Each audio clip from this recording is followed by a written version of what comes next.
Cinema చూసాక నాకు ఒకటి అర్థమైంది. ప్రభాస్ అన్న సినిమాకి ఒప్పుకోవట్లా, ఒప్పిస్తున్నారు.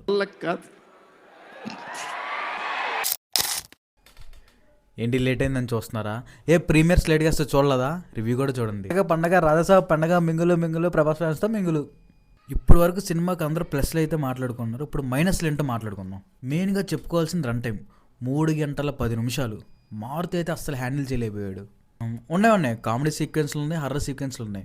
కామెడీకి ఏమో నవ్వు రాదు, హర్రర్కి ఏమో భయం లేదు. రమణన్న బీజం కొట్టాడు, కానీ ఎందుకు కొట్టాడు, అసలు ఏం కొట్టాడో కూడా తెలియదు. సప్తగిరి కామెడీ అయితే ప్రేమ కథా చిత్రంలో ఏదైతే చేశాడో ఇందులో కూడా యాస్టీస్ ఉంది, ఎలాంటి మార్పు లేదు. సినిమాలో బ్లెండర్ మిస్టేక్ ఏంటంటే ప్రభాస్ తాత గెటప్ లేకపోవడం. ఫ్యాన్స్ అందరూ ట్రైలర్లో చూసి చాలా ఆతృతగా థియేటర్లకు వచ్చారు, కానీ మారుతి మామ డిసప్పాయింట్ చేశాడు ఫ్యాన్స్ని.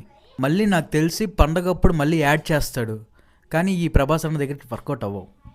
ఈ సినిమాలో పాజిటివ్ ఏంటంటే ప్రభాస్ అన్న బాగుంటాడు, స్టోరీ బాగుంటుంది, కానీ రెండింటిని హ్యాండిల్ చేయడం మారుతికి అవల. సినిమాలో సాంగ్స్ బాగున్నాయి, లొకేషన్స్ బాగున్నాయి, డ్యాన్స్ బాగుంది, కొద్దిగా ఫ్రెష్ లుక్ని తెచ్చాయి సినిమాకి. మూవీలో ప్రభాస్ అన్నకి వాళ్ళ నాన్నమ్మకి ఎమోషన్స్ బాగా పిలిచేశారు. నేను కూడా ఏడ్చాను అనుకోండి.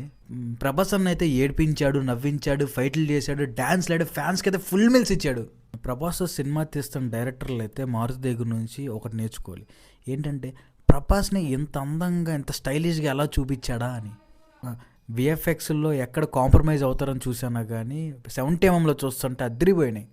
సలార్ సినిమాలో ప్రభాస్ అన్న 2 నిమిషాలు మాత్రమే మాట్లాడాడు, ఈ సినిమాలో అయితే 2 గంటలు మాట్లాడాడు. ఓవరాల్గా చెప్పాలంటే ఫ్యాన్స్కి అయితే హిట్, కామన్ ఆడియన్స్కి అయితే యావరేజ్ అనే చెప్పాలి. వెయిట్ నేను కొండాపూర్ వరకు వెళ్తున్నా, ఎవరైనా వస్తారు నాతో పాటు?